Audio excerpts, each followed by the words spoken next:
Tessalonicenses, capítulo de número 3.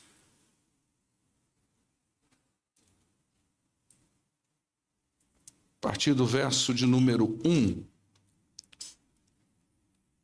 Nós temos trabalhado nessa carta exaustivamente, eu não sei dizer quantas mensagens nós já pregamos nela.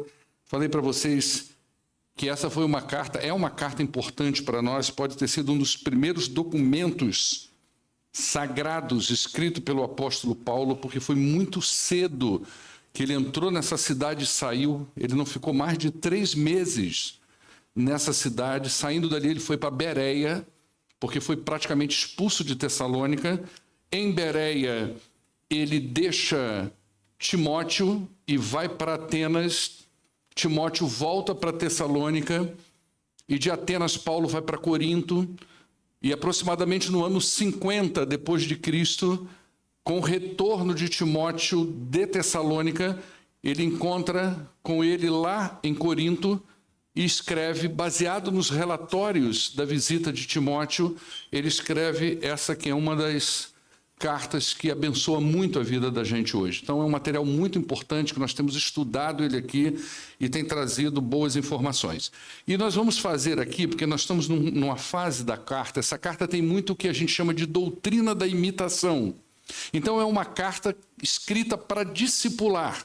Então a gente vai dar bastante ênfase aqui ao discipulado, que é o que a gente tem tentado trabalhar desde o ano passado aqui na nossa igreja. Então nós mudamos o formato das quintas-feiras, transformamos as quintas-feiras em pequenos grupos e temos tido um resultado fantástico.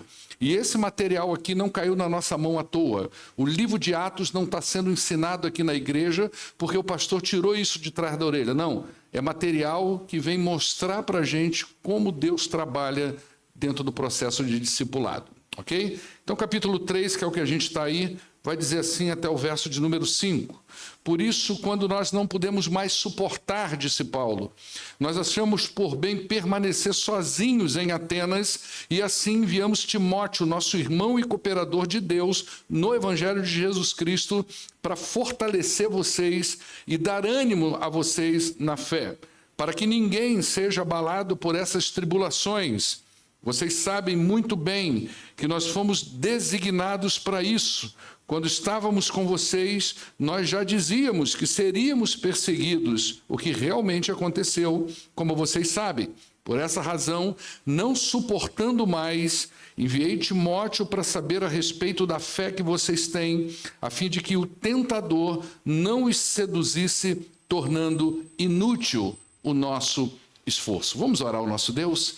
Pai, muito obrigado por esse tempo precioso, que é o tempo em que nós nos reunimos como igreja do Senhor, em torno da Tua palavra. É um momento que nós adoramos o Senhor, em comunidade, coletivamente. E é o momento, ó Deus, que nós ouvimos também o Senhor falar aos nossos corações. Portanto, Pai, nós pedimos pela misericórdia do Senhor, que o Senhor lance luz sobre esse texto, e que por essa misericórdia e graça consigamos entender a Tua palavra e nos alimentarmos dela. Muito obrigado, ó Deus, por essa igreja aqui neste lugar, que tem sido tocada pelo Senhor, que tem sido avivada pelo Senhor. Louvado seja o nome do Senhor. Em nome do poderoso Jesus é que nós oramos. Amém. Queridos, esses versículos de entrada do capítulo 3, se você olhar aí na sua Bíblia, você vai ver nitidamente que ele faz parte de uma seção que começa no capítulo 2, verso 17, e vai avançar aí até o verso de número 5, provavelmente. Então, quando você for ler, você tem que ler o grupo todo, tá? Para você ter um maior entendimento. A gente vai fracionando aqui por uma questão de tempo, de exposição e pelo tanto de preciosidade, de tesouro que tem aqui dentro, que a gente não pode passar por isso muito rápido. Então, é um texto que fala do amor de Paulo pelos Tessalonicenses, como foi significativo essa passada tão curta por essa cidade, que marca ficou no seu coração e que marca que ele deixou no coração daquelas pessoas com essa passada dele por Tessalônica. Então é um texto que fala desse amor de Paulo pelos Tessalonicenses, fala do seu desejo de vê-los Então, essa saída foi prematura e Paulo não saiu dali convencido que devia seguir adiante. Como eu disse na semana passada, é possível que quando ele parou na cidade de Corinto, ele deve ter pensado, daqui eu não vou adiante, enquanto eu não discipular essas pessoas.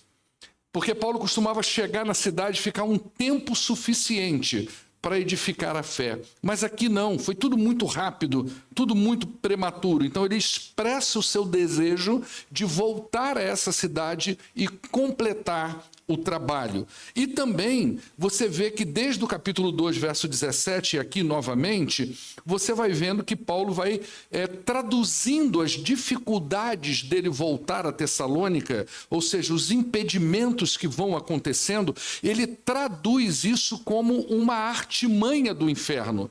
Então ele está revelando aqui que não é só dificuldades comuns, mas que, na verdade, o que se constitui é que o inferno também está trabalhando para dificultar essa volta, esse discipulado, essa parceria. Então, há uma batalha espiritual envolvida nesse processo.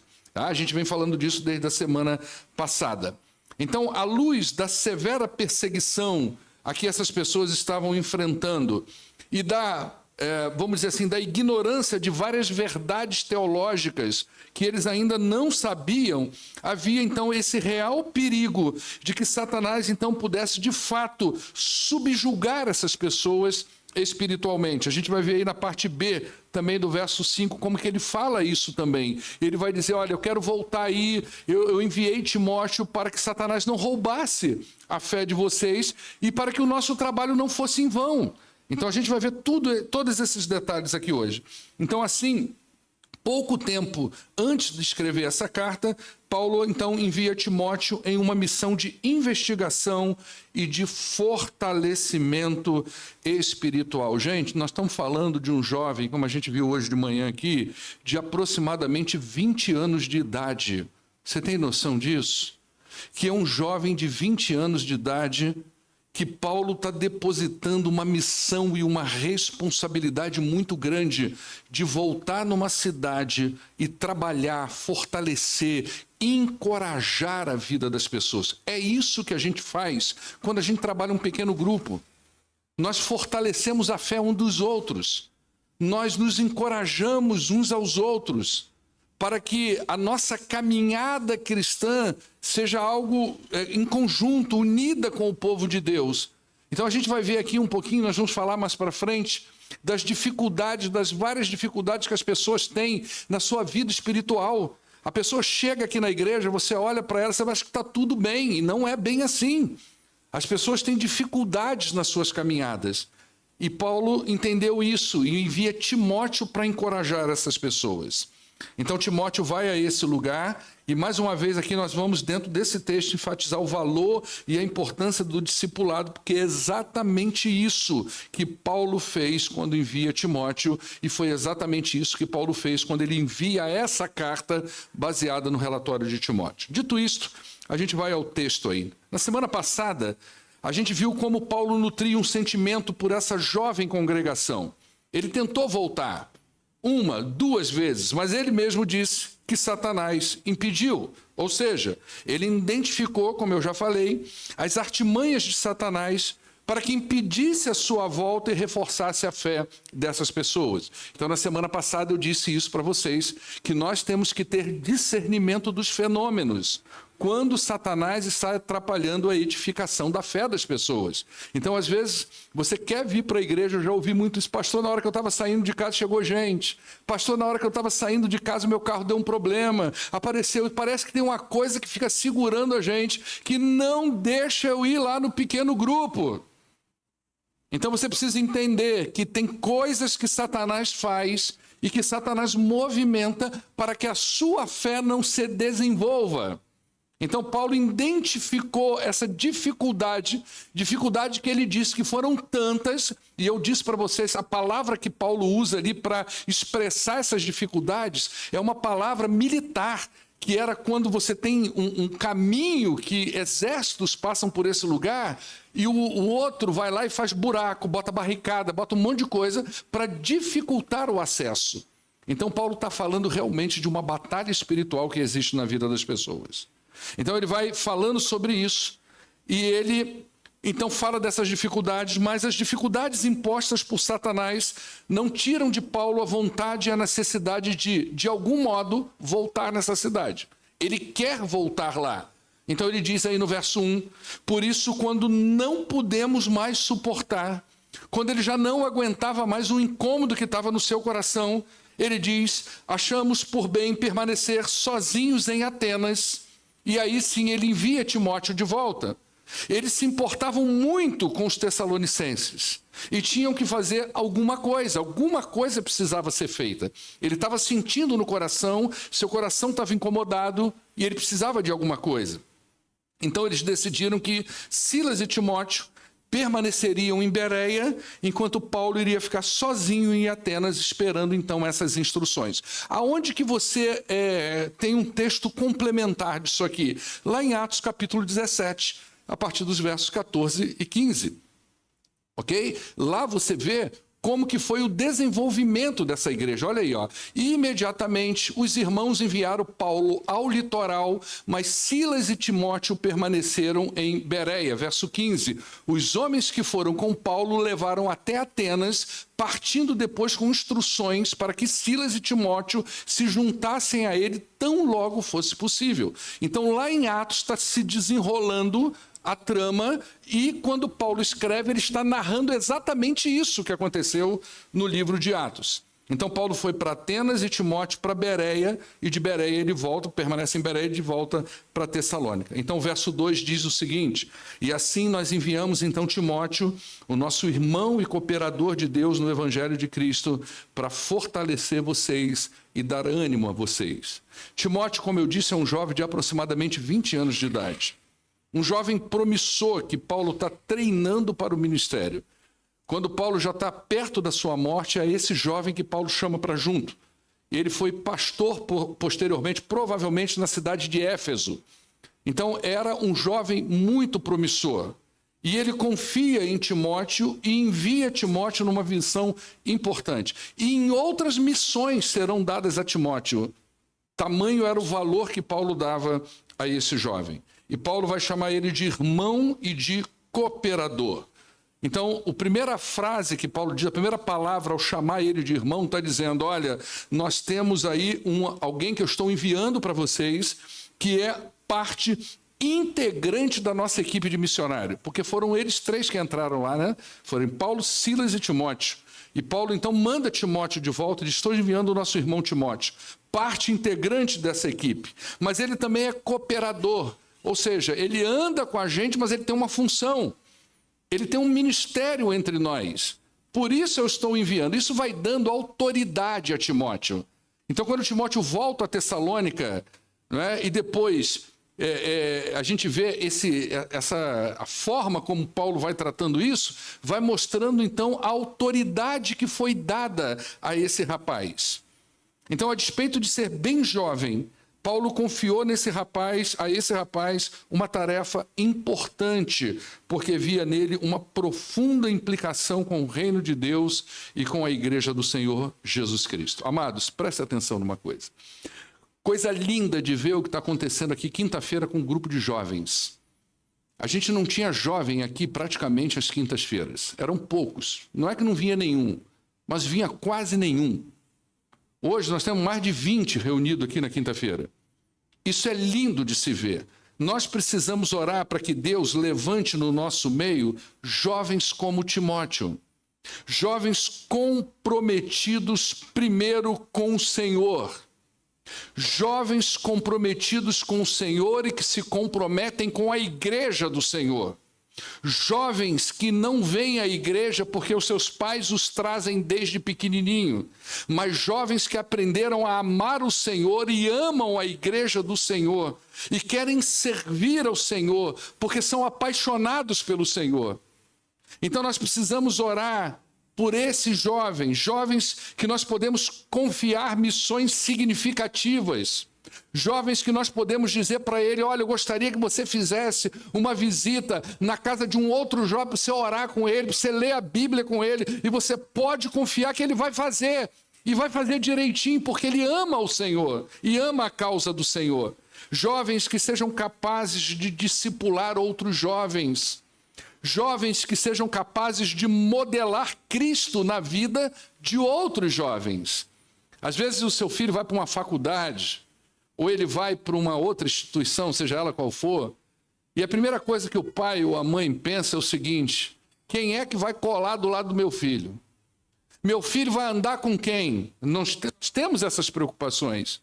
E nós queremos que os nossos jovens sejam aquele tipo de pessoa que os pais queiram que eles andem com os nossos jovens, porque vão passar uma mensagem bíblica confiante, porque eles amam o Senhor.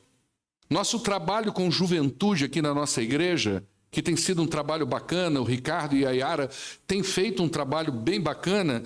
Esse trabalho com juventude na nossa igreja, e essa é a visão que eu tenho passado, não pode ser apenas um trabalho de manutenção, mas precisa ser um trabalho de formação de discípulos de Cristo. Entende isso, amados? Amém ou não? Tem que ser um trabalho de formação de discípulos de Jesus. Por isso que eu disse para o Ricardo, nós temos que fazer durante um ano alguns mini acampamentos, começa na sexta, termina domingo de manhã, com o objetivo de moldar Cristo na vida dos nossos jovens. O objetivo de Timóteo era fortalecer a fé e dar ânimo. Olha que objetivo. Presta atenção, porque esses verbos que Paulo usa aí, eles são importantíssimos aqui. E o significado desses verbos dão para nós uma dimensão da missão desse jovem.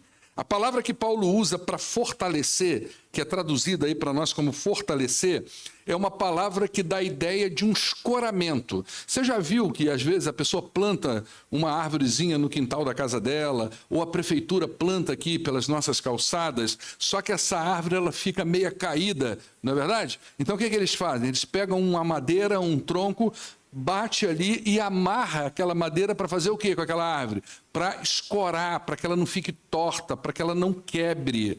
Você às vezes passa aí nas muitas obras que nós temos aqui na nossa cidade, o sujeito bate a laje e ele coloca aquele monte de madeira para escorar, para que aquela laje não caia. É justamente essa palavra que Paulo está trazendo para nós. É aquela imagem que a gente vê quando uma pessoa escora alguma coisa para ela não tombar, para ela não cair, que pode ser uma planta, uma laje, uma parede, por aí vai. Então o objetivo aqui é não deixar que Satanás derrube a fé das pessoas. O objetivo aqui é não permitir que Satanás, o inimigo das nossas almas, que circula ao derredor das pessoas, esperando o momento oportuno para tragar a vida delas, roube tudo que esses homens plantaram no coração das pessoas. Então é importante que você saiba como funciona a ação de Satanás. É comum a gente ouvir de casos de pessoas que um dia aceitaram o evangelho do Senhor Jesus Cristo, mas depois abandonaram a fé. E a gente às vezes fala assim, porque a pessoa não converteu. Realmente, pode ser um caso desse. Mas essas pessoas, na verdade, não foram escoradas por outra pessoa. Nós temos que ter essa visão da coisa. Por isso que eu sempre digo, o nosso objetivo não é vir à igreja. O nosso objetivo é ser a igreja. As pessoas foram lançadas na igreja. Nós nos contentamos em ver essas pessoas participando dos nossos eventos organizacionais.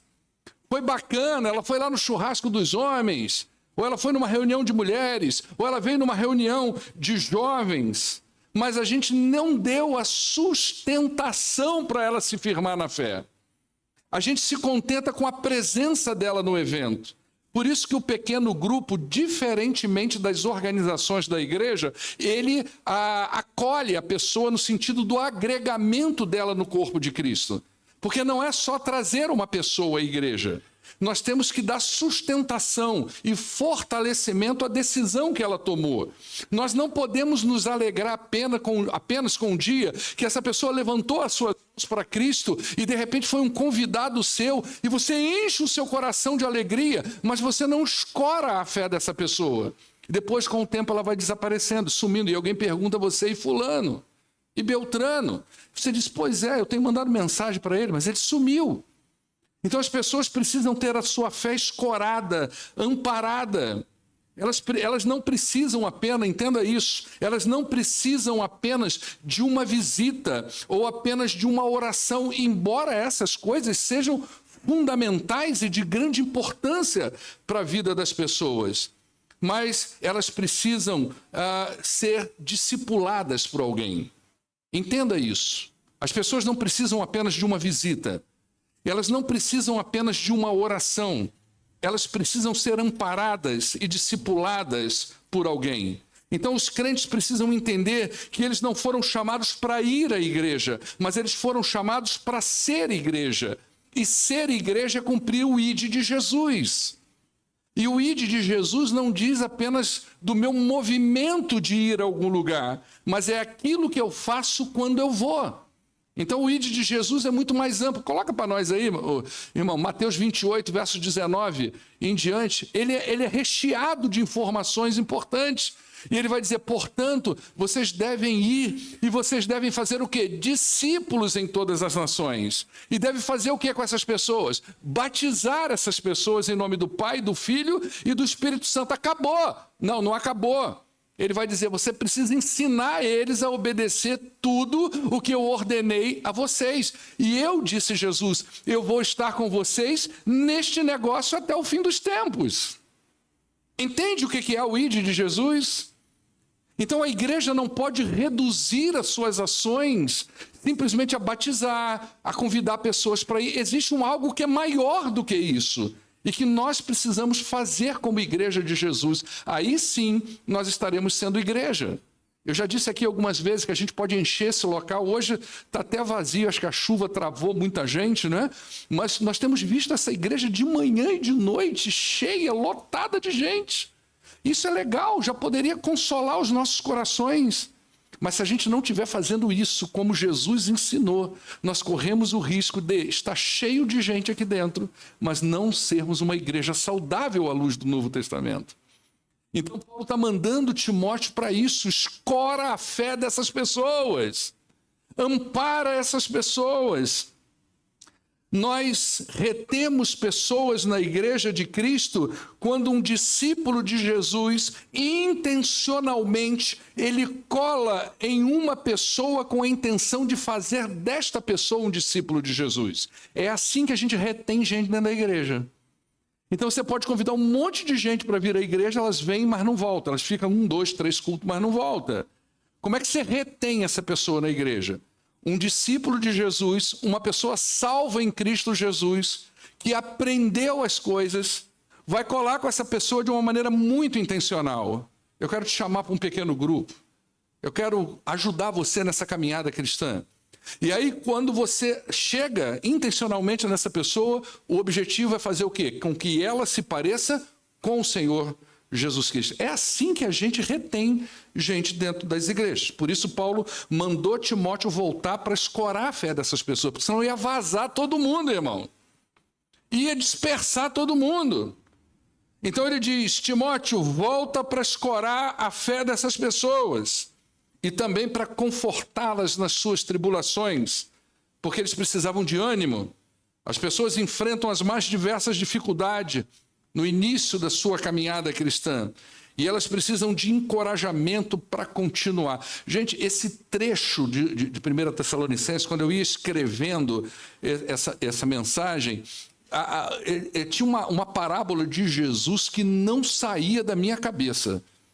Ela ficava ali latejando. Qual que é, irmão? Você tem noção? Tem não? Como é que é? Quem falou?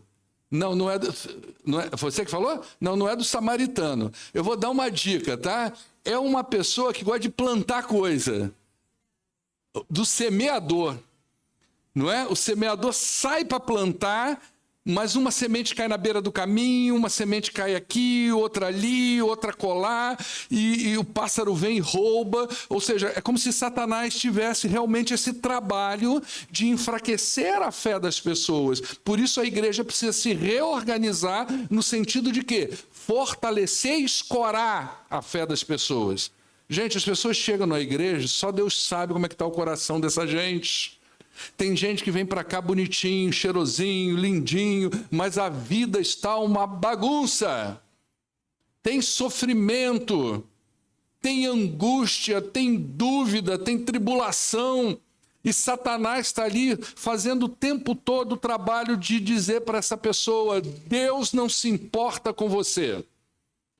Isso me fez lembrar o material que está sendo estudado aqui pelos homens, não é? Que o Tom tem trazido aqui de uma maneira muito bacana. Mentira que os homens ouvem, é isso? E verdades que os libertam. Ok? E uma das mentiras que eu aprendi aqui no grupo de homens foi essa ideia de que Satanás coloca no nosso coração que Deus ele não se importa com a gente. E nós aprendemos aqui qual é a verdade, que isso é uma grande mentira, né? Então, no verso 3, ele diz das suas preocupações com a fé dessas pessoas.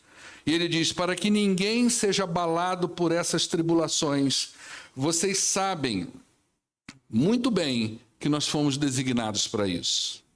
Agora, Paulo vai apresentar detalhes do motivo pelo qual ele envia Timóteo. O que está colocando a sua fé em perigo é uma severa oposição.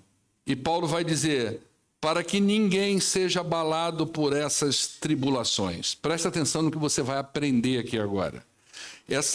A gente precisa entender o que ele está dizendo aqui, porque isso aqui é muito presente nos dias de hoje.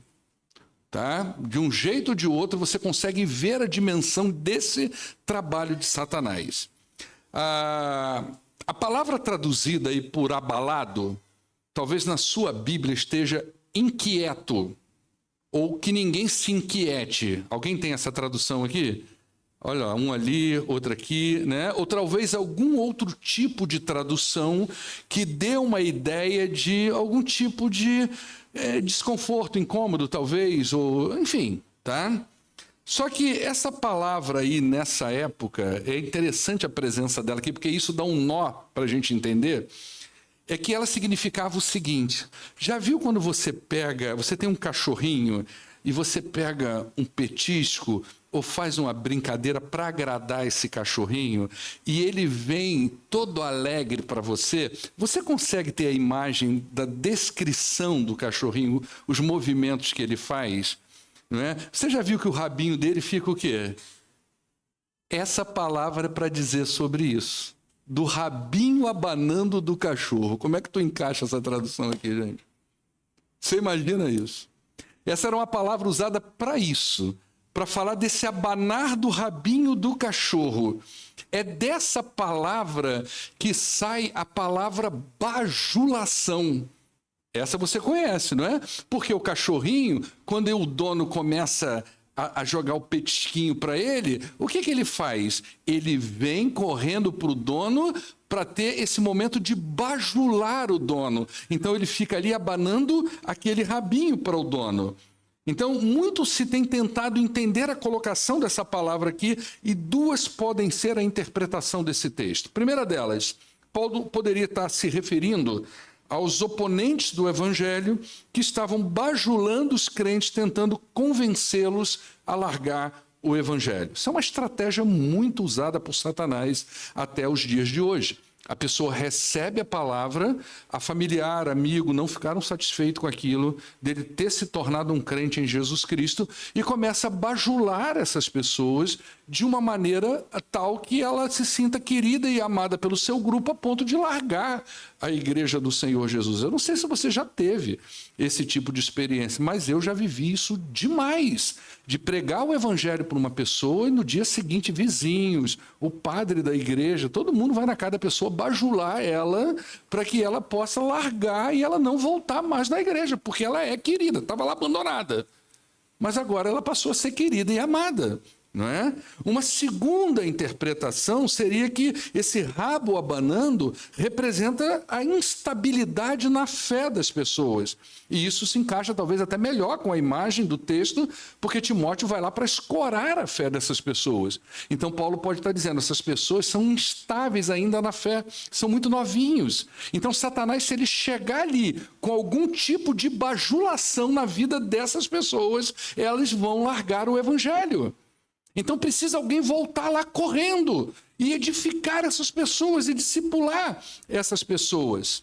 Então a verdade é que as duas podem ser possíveis e Satanás é o responsável por ambas. Por isso se faz necessário esse trabalho de discipulado na igreja. É crente discipulando outros crentes para fortalecer e para amparar esses crentes na fé, não é?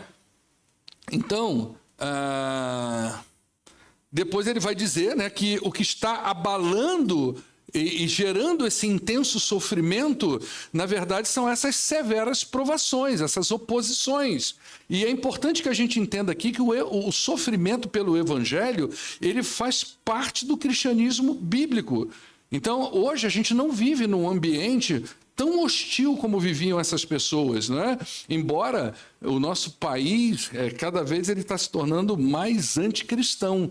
Então a gente precisa trabalhar um pouquinho dessa teologia do sofrimento, né? Para que os crentes entendam que isso faz parte do pacote da vida espiritual.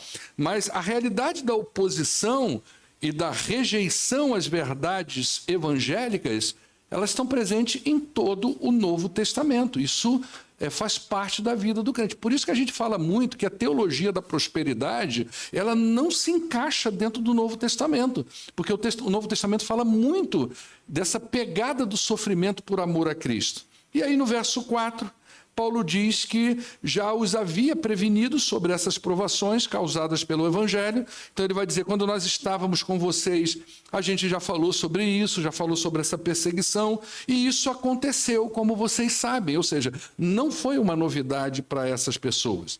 E por fim, aí no verso 5, Paulo reafirma a missão de Timóteo, e mais uma vez ele vai falar da sutileza de Satanás em tentar roubar a fé daquelas pessoas. Então ele vai dizer, não suportando mais, indicando que a preocupação era grande, ele estava realmente preocupado, ele chegou ao limite, ele precisava de informação. Então ele estava enviando Timóteo para saber a respeito da fé deles. E o que era fé aqui? É tudo que envolve a própria vida cristã, tudo que eles receberam, tudo que eles aprenderam, tudo que eles confiaram a vida deles.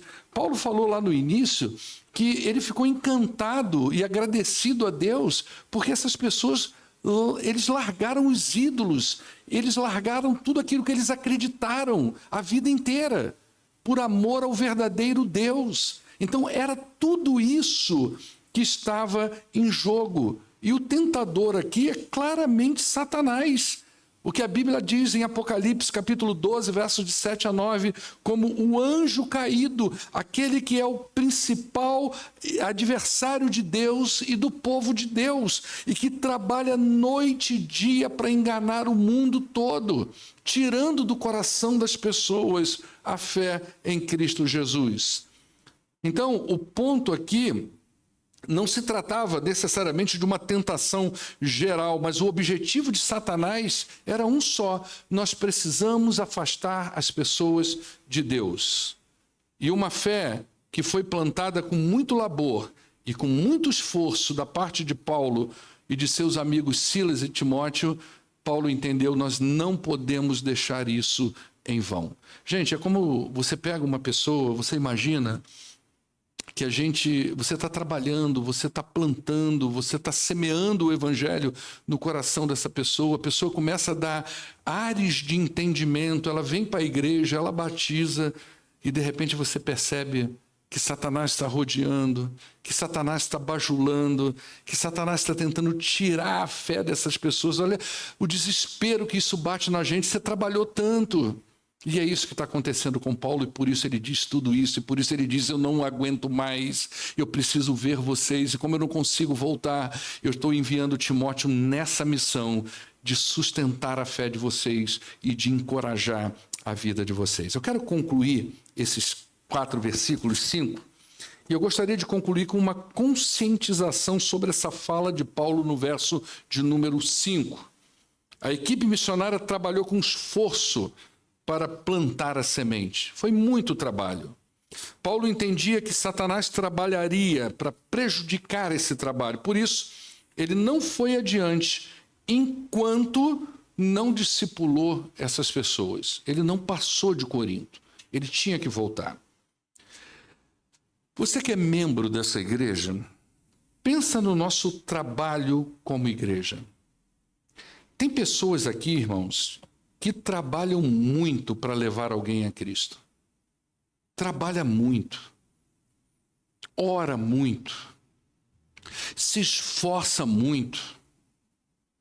É um trabalho árduo que envolve investimento de oração, de discipulado, de evangelismo, investimentos que são investimentos financeiros. Nós tivemos aí agora um trabalho com jovens, como os nossos líderes trabalharam ali arduamente, acompanhando, discipulando, orando, chegando junto dos nossos jovens. Um trabalho pesado. A igreja trabalha, pensa nos irmãos que trabalham para isso. Satanás trabalha dentro e fora da igreja para roubar os frutos desse trabalho. Entende isso? Satanás trabalha dentro e fora da igreja para roubar os frutos desse trabalho. Então, às vezes, você pensa que está indo tudo bem, quando você vê, ele está trabalhando de um lado. Quando você vê, ele está desanimando do outro. Quando você vê, ele está fazendo investidas do outro lado. Então, é um trabalho árduo, é uma batalha espiritual, e ele tem levado pessoas. A igreja precisa acordar para a necessidade de um trabalho de todos os crentes para discipular as pessoas que estão chegando. Deus tem nos dado muitas pessoas também chegando. E você, meu irmão, que é membro dessa igreja, você não pode ficar sentado no banco vendo essas pessoas entrarem e saindo da igreja sem que você nem sequer saiba o nome delas. Entende isso? É como uma caixa d'água furada. É pouca gente tentando amparar essas pessoas e muita gente olhando elas entrando e saindo. Quando a igreja se conscientizar, ela toda, que isso é uma obra de todos nós, que todo crente foi levantado para isso, para colar em alguém, ensinar essa pessoa a se parecer com Cristo, nós vamos ver um movimento espiritual extraordinário entre nós. Então a igreja precisa acordar para a necessidade de um trabalho onde todos os crentes precisam discipular pessoas. Esse é o trabalho. É muito trabalho, é muito esforço, é muito labor, mas é pouca colheita. Satanás trabalha dia e noite para roubar o nosso trabalho. Esse foi o pavor de Paulo. Isso atribulou o coração dele quando ele pensou, nossa, eu entrei dentro daquela cidade. Quase que eu tomei um couro lá, fui expulso de lá. Deixei a fé plantada, as pessoas largaram ídolos, mas os meus opositores agora estão se opondo a eles. E o desespero bateu, e ele disse, Timóteo, Silas, alguém tem que voltar lá. Alguém tem que voltar lá para amparar essas pessoas, porque senão nós vamos perder todo o trabalho que foi feito lá. E Timóteo vai lá 20 anos de idade. 20 anos de idade. Você tem noção do que é isso? Um monte de jovem de 20 anos de idade hoje, com a cabeça, você desculpa, com todo respeito, não sabe nem onde está na vida. Ok? O cara chamou a responsabilidade com 20 anos de idade, irmão. E foi. E assumiu a missão. E foi lá, escorou a fé de uma congregação inteira. com autoridade dada pelo Espírito do Senhor. Que coisa maravilhosa. E ele volta lá. E ele faz a obra de um homem de Deus.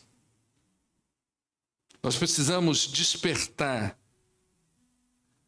para aquilo que é importante. Existem coisas na vida da gente que são urgentes, mas tem coisas que são importantes.